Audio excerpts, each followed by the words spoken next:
Lúpus eritematoso sistêmico. É definido como uma doença inflamatória crônica de caráter autoimune, afetando múltiplos órgãos, sendo considerada um protótipo das doenças autoimunes complexas. É caracterizada por períodos de exacerbações e remissões das suas manifestações clínicas que veremos a seguir. Muitas vezes, a sua apresentação clínica é polimórfica, ou seja, isso dificulta o seu diagnóstico na sua fase inicial, mas a torna as doenças sistêmicas mais fascinantes do ponto de vista clínico, pelo envolvimento de vários órgãos e sistemas. Epidemiologia. Em relação ao sexo e idade, ela é mais prevalente em mulheres na idade fértil. Os primeiros sinais e sintomas iniciam-se principalmente entre a segunda e a terceira década de vida, de 20 a 30 anos. O gênero feminino é predominante na proporção de 10 para 1, 10 mulheres para um homem. Ocorrem também com relativa frequência em crianças e adultos mais idosos, com menor predomínio do sexo feminino. A distribuição étnica era universal, no entanto, parece ser mais prevalente na raça negra, apesar de ser encontrada em todas as demais etnias em diferentes áreas geográficas. Por exemplo, a incidência anual nos Estados Unidos é de 27,5 milhões de mulheres brancas e de 75 milhões para mulheres negras, e a prevalência variando de 1 para 1.000 e de 1 para 10.000. Genética. Doença clínica. Existe maior prevalência da doença em determinadas famílias, uma vez que cerca de 10 a 20% dos pacientes com lúpus eritematoso sistêmico apresentam histórico familiar de alguma doença autoimune ou do lúpus. Importante que pode ser qualquer outra doença autoimune. Existe também uma alta concordância em gêmeos monozigotos, uma proporção maior nesse tipo de gêmeos. Alterações imunológicas familiares têm uma maior frequência de FAM positivo, deficiência de complemento e hipergamaglobulinemia. HLA ela é associada com esses marcadores. Etiopatogenia tem uma característica hormonal, onde a doença ela pode se iniciar ou se agravar em decorrência de alterações nos níveis de estrógeno. Existe um metabolismo anormal dos hormônios sexuais, com aumento da hidroxestrona e da prolactina. Evidencia-se também uma alteração no metabolismo dos andrógenos, com baixos níveis de testosterona nos homens e de dehidroepiandrosterona nas mulheres. O fator ambiental é bem conhecido, e dentro deles, o principal é a exposição à luz solar como fator de desencadear ou agravar a doença. Pois a luz ultravioleta, particularmente a radiação beta, induz e exacerba a atividade inflamatória cutânea sistêmica. Processos infecciosos. Questiona-se a participação de diversos agentes infecciosos, como o vírus Epstein-Barr, EBV, o mixovírus, parvovírus, retrovírus, todos eles envolvidos na causa ou na gênese da doença. Existe também uma influência e inter-relação desses fatores que determinam uma produção anormal de anticorpos pelas células B, que seria um evento de maior proporção no lúpus eritematoso sistêmico. Além dessa normalidade das células B, que é um efeito intrínseco do lúpus, estudos recentes sugerem que a apoptose, que é a morte celular programada, representa um componente fundamental, pois quanto à exposição de antígenos celulares decorrentes desse processo, podem propiciar uma resposta imunológica inadequada. Classificação. Esses são os critérios revisados pela classificação de lúpus eritematoso sistêmico no ano de 1999, que podemos encontrar clinicamente um eritema malar, uma lesão discoide, fotossensibilidade, úlcera oral, artrite, sinusite, uma inflamação da pleura pulmonar ou da pericardite ou do coração, uma doença renal, doença neurológica com curso de convulsão psicose, doença hematológica como anemias e leucopenias, alterações imunológicas e presença de anticorpos nucleares. Importante, o diagnóstico de lúpus eritematoso sistêmico é definido quando 4 ou mais critérios estiverem presentes, os observados nesse slide. Quadro clínico. As principais manifestações do lúpus acham-se ilustradas na figura 1, que será visualizada na sequência, e os principais sintomas gerais é uma febre contínua intermitente, que é o sintoma mais comum nos períodos de atividade da doença, particularmente em crianças e adolescentes. Pode estar associada à linfadenopatia, inchaço dos glândulos linfáticos, a perda de peso, e a fadiga pode ser significativa ou evidente. O tratamento deve ser basicamente afastar o agente da infecção, principalmente na endocardite, inflamação cardíaca, e nas doenças linfoproliferativas. Os sintomas gerais, na maioria das vezes, respondem ao tratamento de outras manifestações clínicas com anti-inflamatórios não hormonais, ou seja, tratando-se a doença de base, melhora-se o quadro do lúpus eritematoso sistêmico no seu início. Esse quadro enquadra para fixar todas aquelas alterações que podem estar presentes em alguma etapa ou associadas, não esquecendo-se que para definir o quadro de lúpus eritematoso sistêmico, junto com um exame de sangue, deve-se encontrar no mínimo 4 dessas alterações que estão representadas nesse quadro e vistas no texto anteriormente.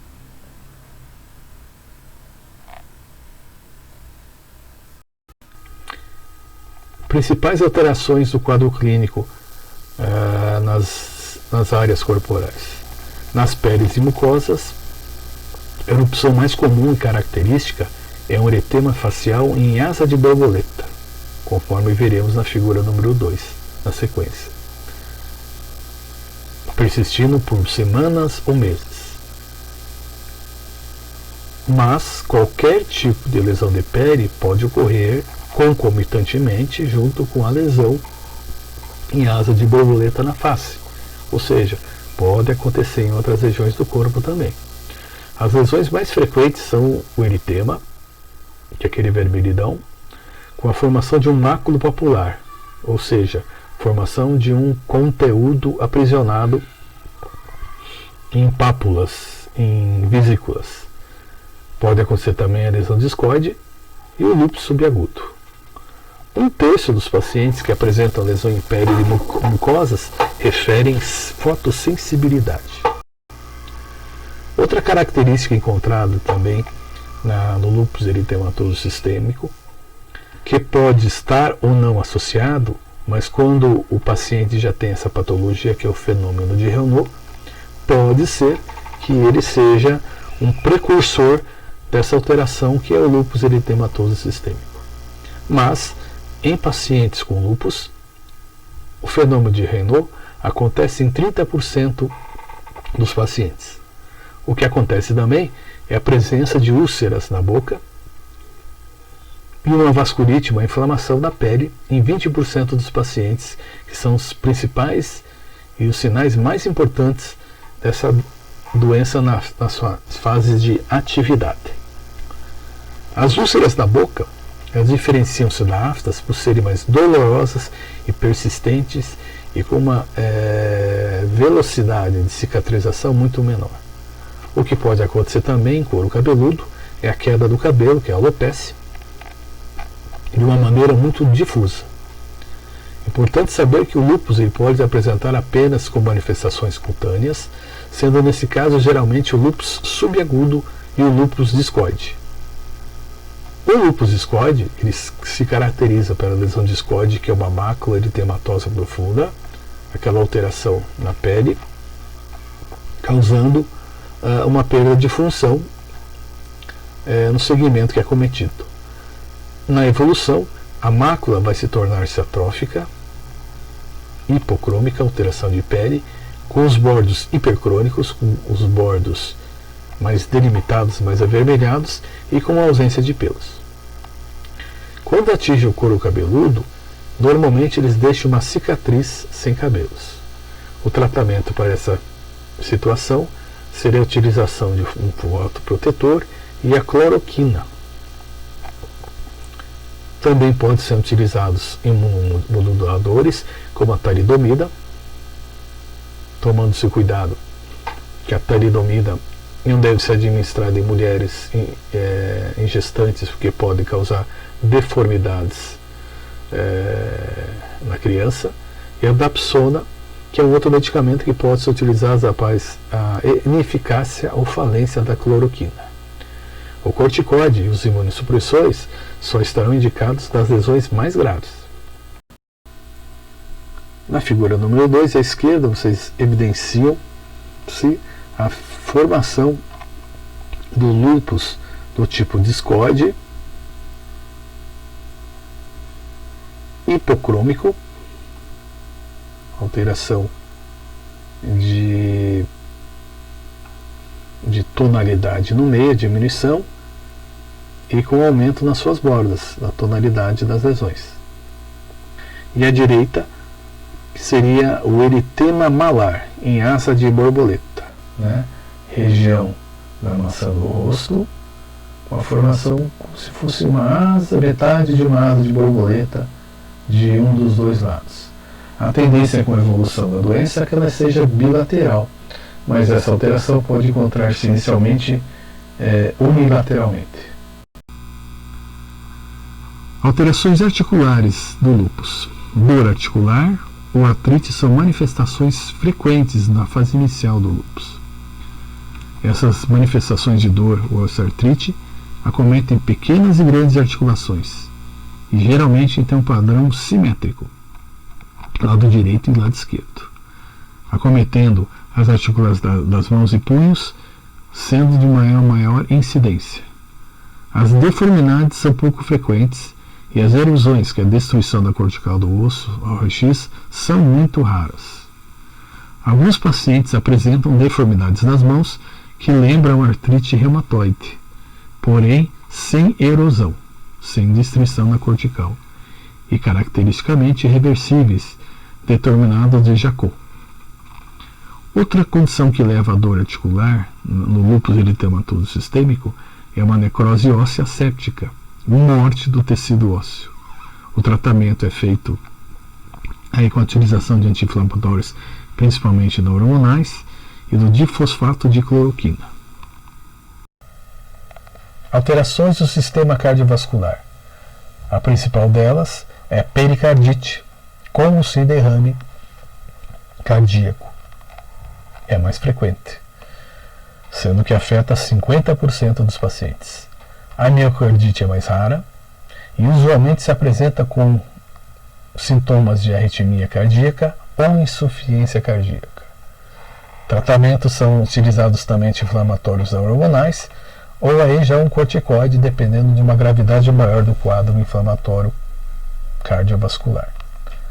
No pulmão, acontece a inflamação da pleura, que é o sintoma mais comum, concomitantemente com derrame pleural em 50% dos pacientes e dor pleural em 70% dos pacientes. A pneumonite lúpica é mais rara e o diagnóstico requer uma rigorosa exclusão de outras causas. O tratamento também vai ser utilizado anti-inflamatório não hormonal, evoluindo-se, se não der resultado, um corticoide, e, se não evoluir ainda, por um imunossupressor. Sistema hematológico. É muito importante que, além do sistema, das características pulmonares, das alterações cardíacas. O quadro de anemia está presente em 50% dos pacientes com diagnóstico clínico de lúpus eritematoso sistêmico. A anemia é considerada como uma doença crônica, né? E somente 10% é hemolítica. A leucopenia e linfopenia são frequentes, em especial durante as fases de atividade da doença, sendo que ela apresenta a fase de atividade de maior intensidade ou de intensificação de sinais e sintomas, períodos de repouso e novamente um ciclo que se cronifica no período agudo e crônico e agudo e crônico. Okay? A leucopenia e a linfopenia, a medição através de exames de sangue principalmente, é importante no auxiliar no diagnóstico na fase inicial da doença.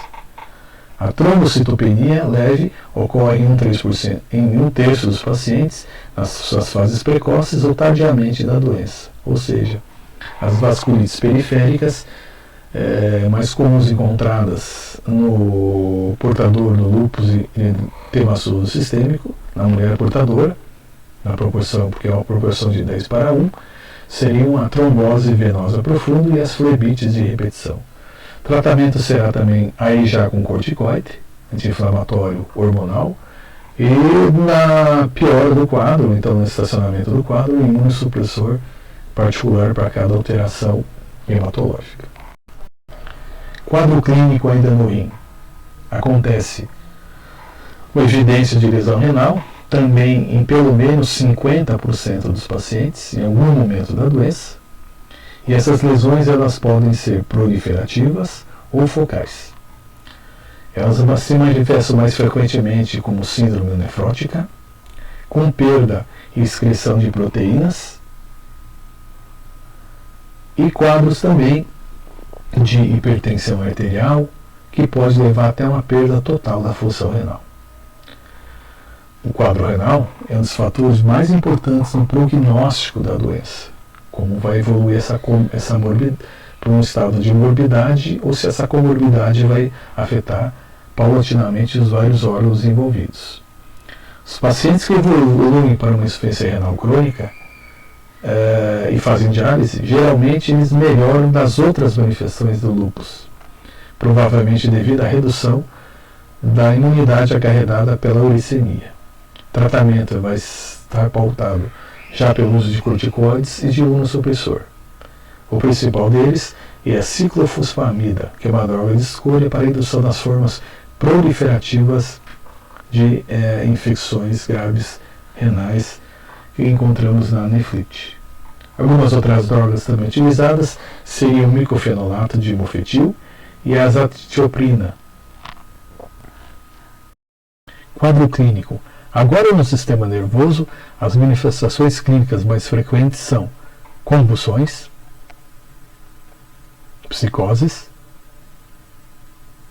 lesões de parênquima, que é o acidente vascular encefálico cerebral, e uma neuropatia periférica, muito parecida com o que acontece na diabetes, com alteração de sensibilidade periférica, alteração vascular e alteração de movimentos também. A gravidade de lesões no sistema nervoso é importante também no prognóstico no avançar dessa doença. O tratamento também, via de regra, serão utilizados corticoides e imunossupressores. Em laboratórios, serão evidenciados uma série de anticorpos, investigação de alguns complementos, como C3, C4 e CH50. No hemograma, acompanhar a quantidade dos níveis de leucócitos e linfócitos e avaliar os índices de normalidade ou anormalidade em vários órgãos, como coleta de urina, coleta de sangue, sempre ser de uma maneira bem sistêmica.